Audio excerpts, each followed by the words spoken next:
YouTube channel देख रहे हैं, मैं आपका होस्ट मोहम्मद याकूब खुजा। टॉपिक पर आने से पहले आप लोगों से गुजारिश है कि मेरे इस चैनल को सब्सक्राइब करें। बताइए मुझे तो टॉपिक पे कि लाहौर में एक फड्डा पड़ा हुआ है, जो तख्ते लाहौर है उस पर कौन बैठेगा, ये अभी तक फैसला नहीं हो पाया।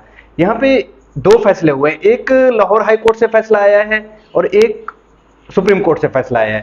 अब देखते हैं कि ये दोनों फैसले किसके हक में थे, इनका बेनिफिशियरी कौन होगा। आया कि ये फैसले जो न्यूट्रल थे या किसी को फायदा पहुंचाने के लिए किए गए थे।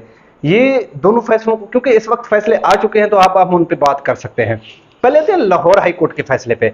लाहौर हाई कोर्ट ने जो फैसला किया है वो तो बिल्कुल ऐसे लग रहा है कि उसने इस बुनियाद पे कि आज हमजा शहबाज को उतार दे और कल फिर उन्हें वजीर आला की कुर्सी पर बिठा दे। वो इस तरह की उन्होंने जो टाइम दिया था वो 24 घंटे का टाइम दिया था। 24 घंटे में जो एक तो जो पीटीआई के जो ऐसे 5 अरकान जिनके अभी तक नोटिफिकेशन जारी नहीं हुआ था, जो रिजर्व सीटों पे थे, उनका नोटिफिकेशन अभी तक इशू नहीं हुआ था, तो वो इसमें हिस्सा नहीं ले पाते। एक तो पीटीआई को ये नुकसान था। दूसरा जो पीटीआई को सबसे बड़ा नुकसान था वो ये था कि पीटीआई के अरकान इस वक्त यहाँ पे मौजूद नहीं थे, कुछ हज करने गए हुए थे और कुछ मुल्क से बाहर थे, तो 24 घंटों में सबको लाना पॉसिबल नहीं था। दूसरी तरफ हमजा शहबाज को क्योंकि पहले अंदाजा था कि इस किस्म का फैसला आ सकता है, तो वो उसने सब कुछ मैनेज कर लिया था। होटल में रूम्स वगैरह भी बुक हो गए थे और तमाम अरकान वहां पे पहुंच चुके थे। तो इस तरह से ये तो बाज़ाहिर यही नजर आता है कि डायरेक्टली दोबारा हमजा शहबाज को सिलेक्ट करवाने के लिए एक फैसला किएगा।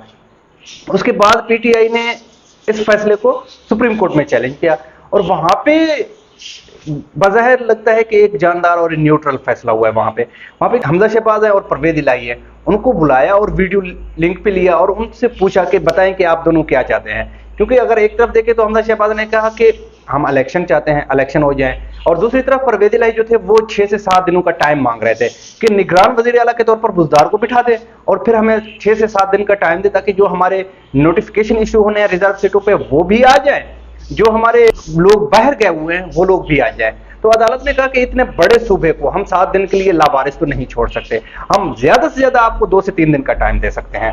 तो इस पर पीटीआई जाहिर सी बात है मुत्तफिक नहीं हो सकी। पीटीआई ने कहा कि ये फैसला तो डायरेक्ट फिर दोबारा हमजा शहबाज को सेलेक्ट करवाने के लिए। उसके बाद अदालत ने वहां पे उन्हें एक और ऑप्शन दिया। अब यूं करें जो इलेक्शन होने हैं अभी, क्योंकि 17 को जो ज़िमनी इंतखाबात होने हैं, जो 20 अरकान जो मुनहरिफ हुए थे जिन पे इलेक्शन होने हैं, 5 तो रिजर्व सीटें थी ना, उन पे कोई इलेक्शन तो नहीं होने, वो तो डायरेक्ट पार्टी हेड नॉमिनेट कर देगा 5 बंदों को, वो बंदे आ जाएंगे। और दूसरी तरफ अगर हम देखें तो ये जो 5 बंदे जो 20 हल्के हैं उन पे इलेक्शन होने हैं, तो अदालत ने कहा कि ये है कि 20 हल्के उनमें इलेक्शन भी हो जाए और ये रिजर्व सीटें भी मिल जाए पीटीआई को। उसके बाद फिर एक ही बार जो जनरल इलेक्शन होंगे 22 को, यानी कि 17 के बाद 22 को ही इलेक्शन हो सकते हैं, उनके रिजल्ट आ जाएंगे, वो फाइनल हो जाएंगे, उनके नोटिफिकेशन इशू हो जाएंगे, फिर 22 को इलेक्शन करवा लेते हैं।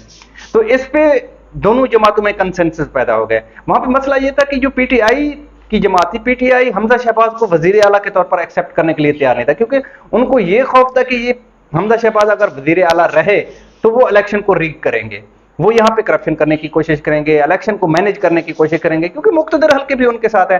तो उसके बाद फिर यहाँ पे परवेज इलाही जो एक जीरक सियासतदान है, जो एक तजर्बाकार सियासतदान है, उनकी स्ट्रेटेजी बेहतर नजर आई बनिस्बत बाबुर अवान के जो पीटीआई को रिप्रेजेंट कर रहे थे।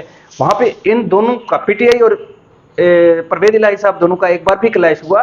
वहां पे ये दोनों भी डिफरेंट पॉइंट्स पे नजर आए, क्योंकि परवेज इलाही साहब मान गए थे। परवेज इलाही ने कहा ठीक है हम एक्सेप्ट करते हैं हमजा शहबाज को एज ए निगरान वजीर आला, इनकी जो अख्तियारात हैं उनको कम कर दें, अख्तियारात को मिनिमाइज कर दें और ये वजीर आला रहें, और इसको मॉनिटर खुद सुप्रीम कोर्ट करे। तो सुप्रीम कोर्ट ने सुप्रीम कोर्ट भी इस पे मुत्तहद हो गया, इत्तेफाक कर लिया सुप्रीम कोर्ट ने भी कि हमजा शहबाज को रहने दें, जो इसके अख्तियारात हैं उनको महदूद कर देते हैं, वो वजीर आला के अख्तियारात नहीं होंगे, और इस चीज को मॉनिटर सुप्रीम कोर्ट खुद करेगा। बज़ाहिर ये फैसला पीटीआई के हक में नजर आ रहा था, और क्योंकि जहां पे परवेज इलाही जैसे जीरक सियासतदान इस फैसले से राजी हो गए थे, तो इसका मतलब था इस फैसले में कोई ना कोई लॉजिक था। इसके बाद फिर पीटीआई ने इस फैसले से इख्तिलाफ किया। पीटीआई ने कहा कि हमजा शहबाज को पहले हटाएं, उसके बाद फिर इलेक्शन करते। तो इस पे सुप्रीम कोर्ट ने कहा कि फिर ठीक है हम आपको 24 घंटे का टाइम और दे देते हैं, आप अपने बंदे मैनेज करें और उसके बाद कल इलेक्शन करवा लेते हैं।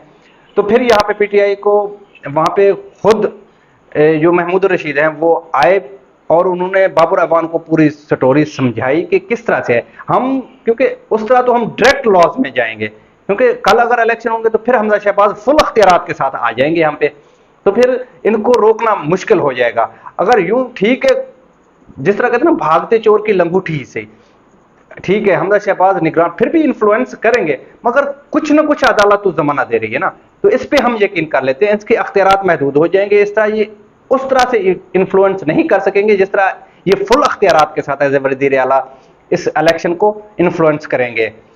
तो इसलिए इस पे पीटीआई मान गई। तो फिर अब जो फैसला हुआ है वो यही है कि 22 को ही इलेक्शन होंगे, 22 को ही तख्त लाहौर का फैसला होगा कि इस पे कौन बैठेगा। अब जो 20 हल्के हैं ये फैसला करेंगे कि पंजाब के तख्त पे कौन बैठेगा, जिन पे अब इलेक्शन होने हैं। ये मुकम्मल स्टोरी है और ये सही लग रहा है। सुप्रीम कोर्ट का फैसला एक जानदार और आइन की बहाली के लिए है और एक बड़े सूबे को एक बड़े क्राइसिस से बचाने के लिए है। अब देखते हैं कि कौन सी जमात बेहतर सीटें लेकर मैदान में उतरती है और पंजाब में अपना लूहा मनवाती है। इस वक्त मुझे इजाजत दीजिएगा। Thank you. अल्लाह।